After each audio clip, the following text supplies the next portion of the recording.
penjelasan yang sederhana. Selanjutnya, peserta didik mampu menentukan faktor penyebab perbedaan persebaran flora di Indonesia berdasarkan letak garis pembatas. Baik, tadi saya lihat ada beberapa yang kurang fokus dan kurang konsentrasi pada pembelajaran ini. Maka dari itu saya akan bermain games konsentrasi terlebih dahulu. Gamesnya gampang, yaitu tepuk tunggal dan tepuk ganda. Tepuk tunggal, ketika saya memberi instruksi tepuk tunggal, kalian tepuk 1 kali.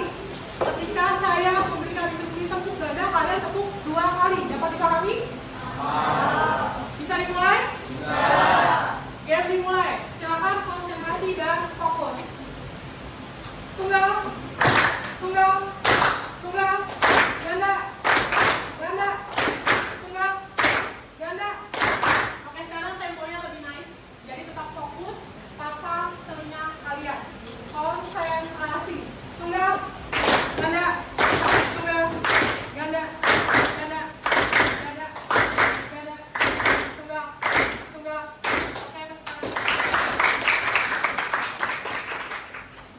Oke, sebelum mulai pembelajaran saya mau sedikit mereminder pelajaran yang sudah kita pelajari di pertemuan berikutnya.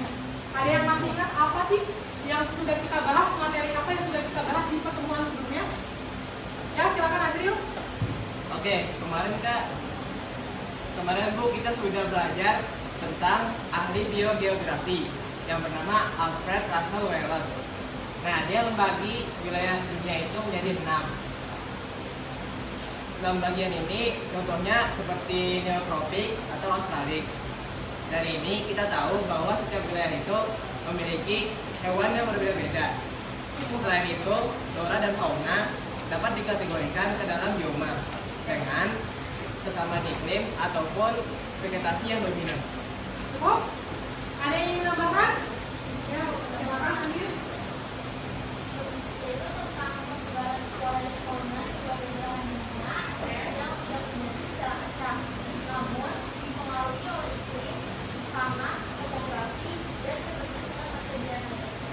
Baik, nah apa yang disampaikan oleh teman kalian Azril dan Andir. Jadi di pertemuan sebelumnya kita sudah membahas tentang persebaran flora fauna di dunia. Bagaimana ciri-ciri flora fauna di dunia, faktor-faktor apa yang menyebabkan terjadinya persebaran flora fauna di dunia, dan contoh-contoh flora fauna di dunia.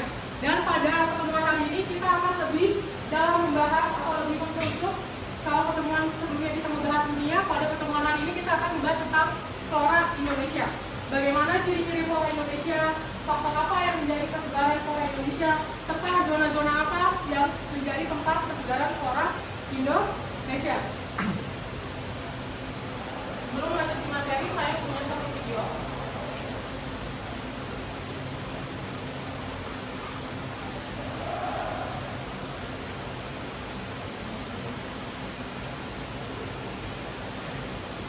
Jadi silakan simak dan pahami video ini, karena nanti di akhir video saya akan menanyakan kesimpulan dari video yang kalian simak bersama. Dapat dipahami?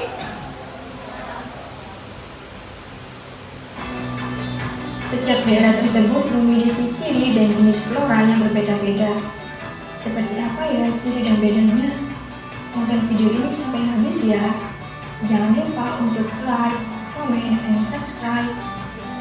Tidak hanya fauna, flora Indonesia bervariasi menurut lokasi atau wilayah. Seperti yang dibahas di video sebelumnya, Indonesia terbagi menjadi 3 wilayah, yaitu Indonesia Timur, Indonesia Tengah, dan Indonesia Barat. Masing-masing daerah tersebut memiliki ciri serta jenis flora yang berbeda-beda. Informasi tentang flora di 3 wilayah ini akan kita bahas di video hari ini ya. Yang pertama, flora Indonesia bagian barat. Flora bagian barat ini disebut flora Asia karena Indonesia dekat dengan benua Asia. Flora yang terdapat di Indonesia bagian barat didominasi oleh vegetasi hutan hujan yang lebat. Hal ini karena curah hujan yang tinggi dan kelembapan yang tinggi di Indonesia bagian barat. Jenis flora di kawasan ini memiliki ciri-ciri yang mirip dengan yang ada di benua Asia, yaitu kebanyakan memiliki ukuran yang besar. Beberapa contoh dari flora tipe asiatis ini adalah Rafflesia arnoldi, anggrek, bunga bangkai, daun musang, kantong semar, dan lainnya. 2. Yaitu flora Indonesia bagian tengah. Flora Indonesia bagian tengah juga dikenal sebagai tumbuhan peralihan. Mengapa disebut tipe peralihan? Karena mereka berada di antara tipe Asia dan tipe Australia. Beberapa contoh flora jenis ini antara lain Lomuaceae, Govasa, Ebony, anggrek serat, cempaka hutan, lontar, ajan kelicung, dan lain sebagainya. Flora yang telah disebutkan tadi biasanya dapat kita temukan di hutan sekitar Sulawesi, Nusa Tenggara, dan Maluku. Nah, langsung yuk kita masuk ke bagian terakhir, yaitu flora bagian timur. Flora yang berada di wilayah Indonesia bagian timur dikenal dengan nama tipe Australis karena mereka hidup berada di benua Australia. Beberapa contoh dari flora tipe Australis antara lain yaitu matoa, cendana, kayu eboni, siwalan, dan lain-lain. Wow, keren-keren ya. Kita jadi semakin tahu nih tumbuhan langka yang ada di Indonesia. Benar banget sih. Tentunya kita juga harus mencegah kepunahan flora di Indonesia. Kita sebagai manusia yang hidup di sini mestinya menjaga dengan baik. Contoh nyatanya adalah tidak membuang sampah sembarangan. Dengan perubahan yang kecil itu, kita akan memberikan dampak yang sangat baik kepada makhluk hidup di sekitar loh. Yuk teman-teman, kita terus menjaga lingkungan kita agar tetap terjaga. And see you on the next video ya. Bye-bye.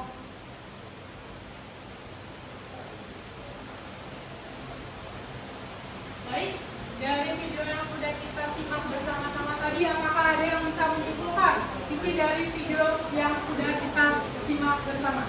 Ya, silakan Devi Ansam. Yang semua yang aku dapat adalah bahwa flora di Indonesia sangatlah beragam. Pada sebenarnya terbagi menjadi 3, yaitu Indonesia Barat, Tengah, dan Timur. Dan ciri wilayah yang dipengaruhi oleh iklim, letak geografisnya, dan kesamaan dengan benua Australia di Australia atau Asia. Baik, beri tepuk tangan buat Devi Ansam.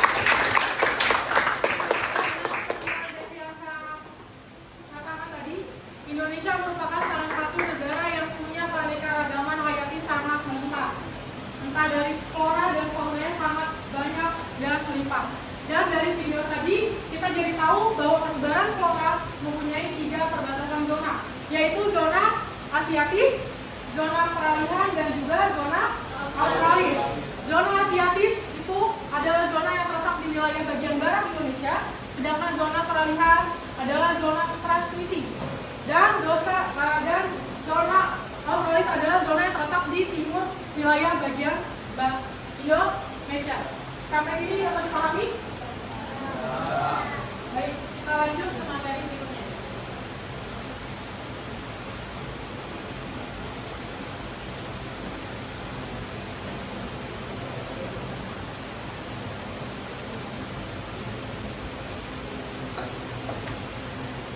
Baik, silakan perhatikan ke depan. Di sini ada salah satu gambar flora khas endemik Indonesia. Disimak pertanyaannya, apakah Anda mengenal jenis flora ini? Ada yang tahu ini flora apa? Rafflesia arnoldi. Tadi ada yang menyebut bunga bangkai. Rafflesia arnoldi dengan bunga bangkai itu berbeda. Rafflesia arnoldi ini mempunyai kelebaran atau bentuk bunganya itu lebar. Sedangkan bunga bangkai itu menjulang tinggi. Tapi ada kesamaan dari bunga Rafflesia arnoldi dengan bunga bangkai. Kesamaannya apa? Ketika mereka melakukan penyerbukan, mereka sama-sama mengeluarkan bau busuk. Bau busuk seperti bau bangkai. Itu kesamaan dari bunga Rafflesia arnoldi. Jadi yang ada di depan kita saat ini bukan bunga bangkai, tapi bunga Rafflesia arnoldi. Paham?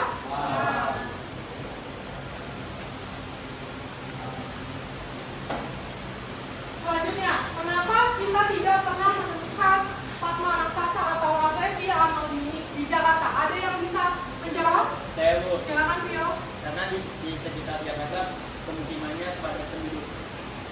Betul. Selain wilayah Jakarta merupakan wilayah yang sangat padat penduduk, wilayah Jakarta merupakan wilayah jantung ekonomi negara Indonesia.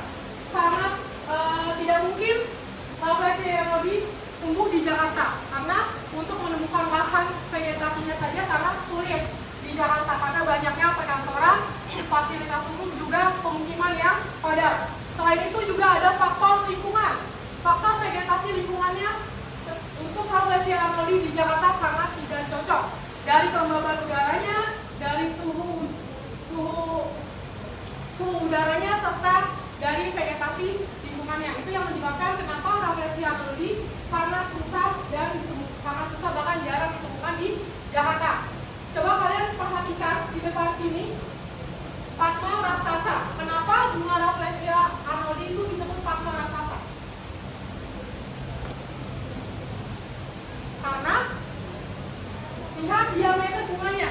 Bunga rafflesia anodi ini punya lebar yang sangat besar, sehingga kalau kita lihat mirip dengan bunga teratai. Jadi dalam bahasa Sanskerta, Padma itu artinya teratai.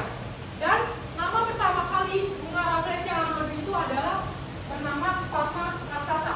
Sebelum namanya rafflesia anodi, nama aslinya itu Padma raksasa.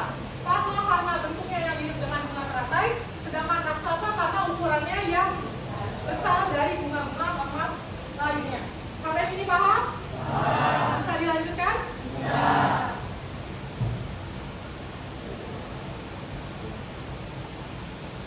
Sekarang kita masuk ke sebaran flora di Indonesia. Di sini ada dua peta daratan purba dan satu peta yang menggambarkan 3 zona persebaran flora di Indonesia. Sebelum pulau-pulau ini terbentuk seperti ini hingga saat ini, dulu datarannya hanya ada 2 yang disebut sebagai 2 dataran purba atau 2 dataran es yang sangat luas. Yang mencakup apa? Yang pertama yang mencakup paparan Sunda dan benua Asia juga menyatu dengan bagian barat Indonesia. Bagian barat Indonesia itu ada Pulau Sumatera, Kalimantan, dan Jawa. Dan selanjutnya di sebelah sini adalah paparan Sahul yang menyatu dengan benua Australia dan juga bagian timur wilayah Indonesia, yaitu apa aja? Papua dan sekitarnya. Pada zaman apa 2 daratan purba ini terbentuk?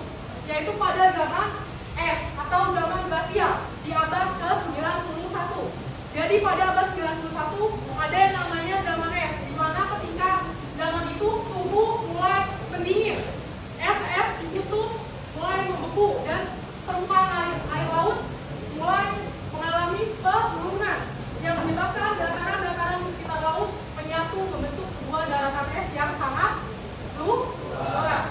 Dan coba kalian perhatikan di tengah-tengah sini, kenapa wilayah yang masuk zona peralihan atau pulau Sulawesi dan sekitarnya tidak ikut membentuk seperti pulau-pulau yang ada di sekitarnya. Karena apa? Karena wilayah yang ada di tengah sini terletak dalam zona laut dalam. Zona laut dalam adalah zona di mana permukaan air lautnya selalu panas dan suhunya selalu hangat. Jadi pada zaman es sekalipun dia tidak akan membeku karena wilayah muka air lautnya sangat panas. Nah, apa yang menyebabkan sekarang pulau-pulau itu terpisah seperti yang kita ketahui saat ini? Ada Sumatera, Kalimantan, Jawa, padahal menyatu pada zaman dahulu menjadi satu kesatuan daratan es yang luas. Jadi setelah zaman es atau zaman glasial, berikutnya ada zaman interglasial. Zaman interglasial itu adalah di mana suhu yang tadinya menaik atau mendingin mengalami penurunan atau menjadi hangat kembali. Itu disebut zaman interglasial. Jadi yang tadinya daratan-daratan es yang membeku itu akhirnya mengalami pencairan dan akhirnya membentuk sebuah pulau-pulau yang kita kenal hingga saat ini. Dan terbagi menjadi 3 kawasan, yaitu zona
beliau mendarat, daerah yang pertama kali beliau datangi adalah bagian barat Indonesia, yaitu Pulau Sumatera, Kalimantan, dan Jawa. Nah, ketika beliau mendarat di bagian barat Indonesia, beliau menemukan bahwa flora-flora di bagian barat Indonesia itu mirip dengan flora-flora bagian benua Asia. Setelah beliau menemukan keunikan dan ciri atau perbedaan yang unik di wilayah bagian barat Indonesia, akhirnya beliau melanjutkan perjalanan ke wilayah timur Indonesia, yaitu Pulau Papua dan sekitarnya. Ketika beliau mendarat di Papua, beliau menemukan perbedaan lagi. Kenapa flora yang di bagian timur malah mirip dengan benua Australia? Ketika beliau melakukan pengamatan di bagian barat, floranya mirip dengan benua Asia. Dan ketika beliau melakukan perjalanan atau pengamatan di wilayah timur, malah mirip dengan benua Australia. Nah, ketika beliau menemukan keunikan dan perbedaan itu, akhirnya beliau menarik garis khayal. Garis khayal dari Pulau Kalimantan sampai Pulau Bali. Gunanya apa? Untuk membatasi mana zona Asiatis atau wilayah bagian barat Indonesia dengan zona bagian timur Indonesia atau zona Australis. Jadi, garis Wales adalah garis yang membedakan zona Asiatis dengan zona Australis. Kenapa harus namanya Wales? Karena ilmuwan-ilmuwan luar itu ketika menemukan suatu penemuan baru, dia akan menamainya dengan nama depan atau nama belakangnya. Jadi Wales ini adalah nama belakang dari si Alfred ini. Sampai sini paham? Paham. Oke, selanjutnya ada garis Weber. Nah, di tahun berikutnya datang atau disempurnakan oleh ahli dari Belanda yang pada saat itu sedang melakukan perjalanan Hindia Belanda, dan beliau mendarat di Pulau Sulawesi. Ketika beliau mendarat di Pulau Sulawesi, beliau menemukan keanekaragaman yang unik. Justru di pulau-pulau Sulawesi ini flora-floranya bercampur dari flora Asiatis dengan flora Australis. Akhirnya si Max Weber ini menarik garis khayal yang menyempurnakan garis yang telah dibuat oleh Wales yang kita tahu sebagai garis Weber. Jadi garis khayal ini adalah garis yang paling membatasi di mana bahwa pulau-pulau kecil ini menjadi batasan flora Asiatis dan flora Australis. Sampai sini ada pertanyaan? Cukup? Bisa dilanjut? Baik, kita lanjut. Selanjutnya boleh tolong dibacakan Damar. Berdasarkan karakteristiknya, sebaran flora dibedakan menjadi 3 kawasan utama. Pertama, kawasan flora subregion Indonesia, Malaysia di bagian barat flora Asiatis. Kedua, kawasan Wallacea, yaitu Sulawesi, Nusa Tenggara Timur, dan Maluku. Di bagian tengah zona peralihan atau Wallacea. Tiga, subregion Australia di bagian timur, yaitu flora Australis.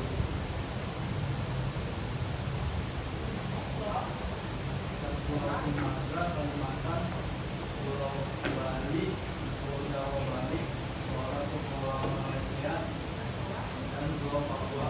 Oke, jadi di sini ada sebaran 3 kawasan utama flora di Indonesia.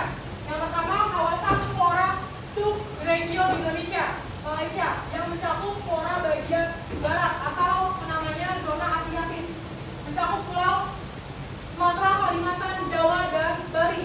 Flora subregion, apa sih flora subregion itu? Flora yang punya vegetasi luas. Contohnya apa? Hutan hujan tropis. Selanjutnya kawasan Wallacea.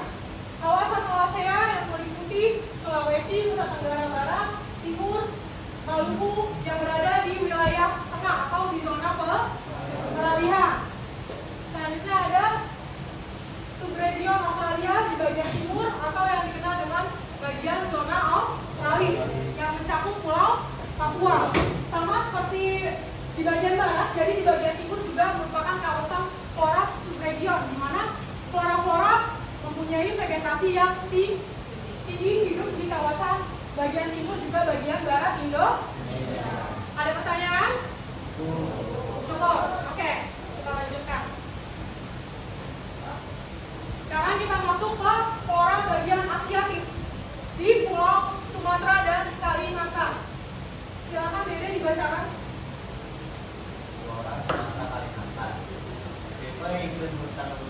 hutan hujan tropis basah. Tingkat kelembapan udara dan curah hujan tinggi sepanjang tahun. Tipe vegetasi yang mendominasi wilayah ini adalah hutan hujan tropis dengan tanaman heterogen dan tingkat kerapasan yang tinggi. Contoh jenis flora seperti melati, gamang, ambrek, dan juga mangkosti di daerah pesisirnya. Oke, jadi flora-flora yang hidup di kawasan Asiatis atau Indonesia bagian barat, khususnya flora di Pulau Sumatera dan Kalimantan, dia mempunyai tipe iklim hutan hujan tropis basah, di mana flora-flora itu punya tingkat kelembaban yang tinggi, juga curah hujan yang tinggi sepanjang tahunnya, dan vegetasi yang mendominasi wilayah Sumatera dan Kalimantan kebanyakan diisi dengan vegetasi hutan hujan tropis atau tanaman heterogen yang punya vegetasi tinggi serta kerapatan yang tinggi. Jadi di Pulau Sumatera dan Kalimantan banyak sekali hutan. Dan contoh floranya ada meranti, damar, dan anggrek. Juga mangrove di daerah pesisirnya. Dapat dipahami? Apakah ada pertanyaan? Ya, silakan. Izin bertanya, kenapa di wilayah Pulau Sumatera dan Kalimantan banyak sekali ditemukan vegetasi hutan hujan tropis? Baik, terima kasih Junior. Kenapa di wilayah Pulau Sumatera dan Kalimantan banyak vegetasi hutan hujan tropis? Jadi, hutan hujan tropis adalah vegetasi atau flora yang hanya hidup di kawasan khatulistiwa.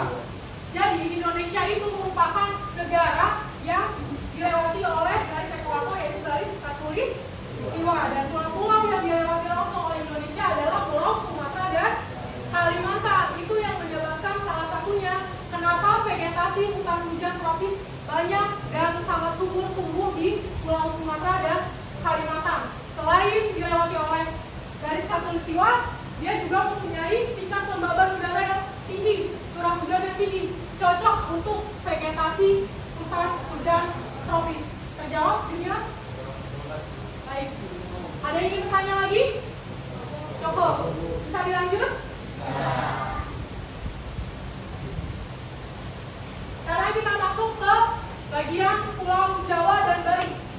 Boleh kalau dibacakan kaki? Flora Jawa Bali. Tipe iklim hutan hujan tropis basah, monsun tropis, dan sabana tropis. Curah hujan, suhu dan kelembapan yang bervariasi. Vegetasi alamnya dapat dikelompokkan menjadi hutan muson tropis, sabana tropis, dan hutan bakau. Contoh jenis floranya yaitu seperti pohon jati, pinus, dan sekarang. Oke, jadi di kawasan bagian barat Indonesia, khususnya Pulau Jawa dan Bali, dia sama seperti kawasan Sumatera dan Kalimantan, mempunyai tipe iklim hujan tropis basah, muson tropis, dan sabana tropis. Juga vegetasinya, curah hujannya dan suhu kelembabannya bervariasi. Jadi kalau di Sumatera dan Kalimantan, vegetasi dan curah hujannya tinggi. Tapi kalau di wilayah flora bagian Jawa dan Bali, curah hujan, suhu, dan kelembabannya bervariasi. Jadi ada perbedaan. Ketika di flora bagian Sumatera dan Kalimantan, curah hujan, suhu, dan kelembabannya itu tinggi.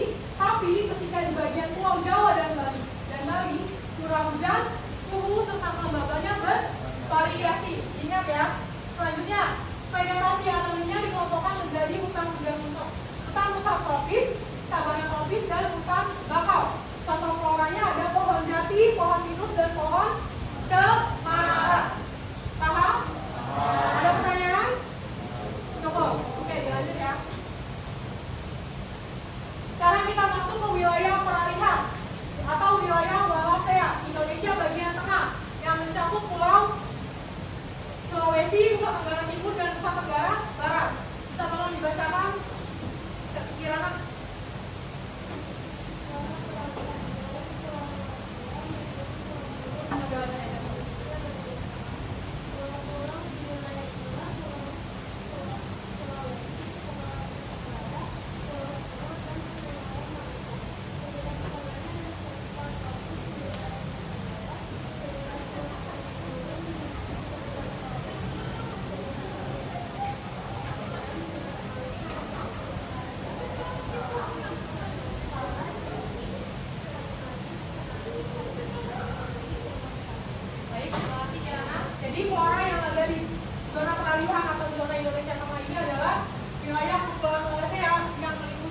pulau-pulau di wilayah Indonesia bagian tengah yang mencakup Pulau Sulawesi, Nusa Tenggara Timur, Nusa Tenggara Barat, dan juga Pulau Timur juga Kepulauan Maluku. Dan kebanyakan vegetasi yang hidup di wilayah tengah Indonesia itu adalah sabana dan stepa tropis yang sangat melimpah khususnya di Pulau Nusa Tenggara, baik di Nusa Tenggara Barat maupun di Nusa Tenggara Timur. Vegetasi sabana dan stepanya sangat banyak. Selanjutnya vegetasi hutan pegunungan di sekitar Sulawesi dan vegetasi hutan campuran di wilayah Maluku dengan jenis rempah-rempah seperti pala, cengkih, kayu manis, kenari, pohon eboli, dan juga lontar. Jadi flora-flora yang ditemukan di wilayah Indonesia bagian tengah ini kebanyakan flora-flora yang menjadi bahan rempah-rempah, yaitu pala, cengkih, kayu manis, eboni, dan lontar. Apakah dapat dipahami? Bisa dilanjut? Sekarang kita masuk ke bagian Australis, yaitu bagian Indonesia Timur yang mencakup Pulau Papua dan sekitarnya. Boleh tolong dibacakan, Henry? Ya, Julia, bacain. Flora Papua atau Australis Indonesia bagian timur. Tipe iklim hujan tropis. Vegetasi Papua memiliki corak Australia Utara dengan flora khas yaitu eukaliptus. Wilayah pegunungan Jaya Wijaya ditumbuhi oleh jenis vegetasi pegunungan tinggi. Sedangkan di daerah pantai banyak dijumpai vegetasi bawah. Oke. Tipe iklim di flora bagian timur Indonesia atau kawasan zona Australis itu adalah tipe iklim hutan tropis atau hujan hutan tropis. Sama seperti wilayah barat Indonesia, khususnya Pulau Sumatera dan Kalimantan, Pulau Papua juga menjadi salah satu vegetasi terbanyak hutan hujan tropis. Dan vegetasi Papua yang sangat mirip dengan vegetasi benua Australia yaitu flora eukaliptus. Ada yang tahu flora eukaliptus itu apa? Bahan baku minyak kayu putih. Jadi kalau kalian suka pakai minyak kayu putih, itu bahan utamanya adalah flora eukaliptus yang salah satu flora endemik khas wilayah timur Indonesia atau Pulau Papua yang punya kesamaan dengan flora benua Australia. Selanjutnya wilayah pegunungan Jaya Wijaya biasanya banyak ditumbuhi oleh vegetasi tinggi, sedangkan di daerah-daerah pantai di kawasan timur Indonesia banyak ditumbuhi vegetasi bakau. Fungsi vegetasi bakau untuk wilayah pantai apa? Menahan abrasi juga erosi pantai. Apakah ada pertanyaan? Cukup? Baik.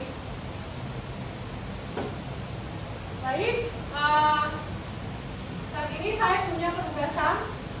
Di minggu sebelumnya saya sudah memberi instruksi untuk dibuat kelompok. Apakah sudah? Apakah sudah duduk berkelompok? Belum. Silakan duduk berkelompok terlebih dahulu.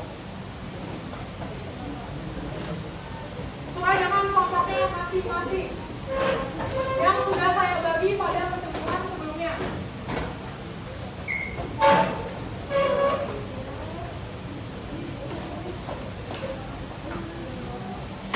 Sudah duduk berkelompok? Sudah? Jadi di sini ada tugas kelompok.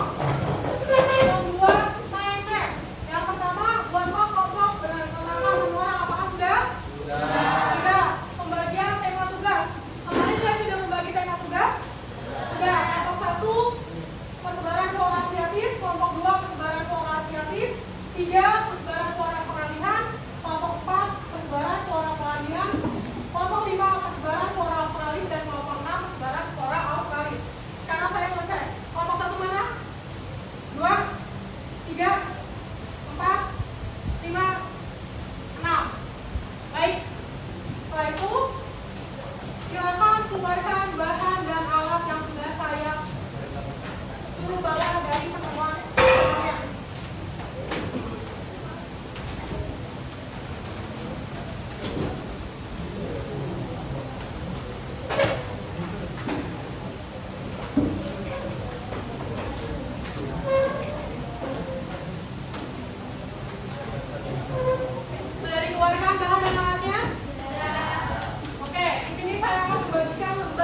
lokasi zona dan bagaimana faktor geografisnya, juga kesimpulannya.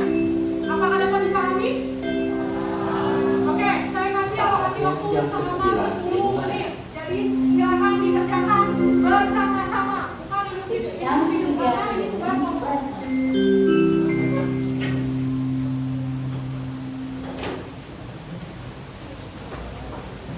10 menit ya, waktu pengerjaannya.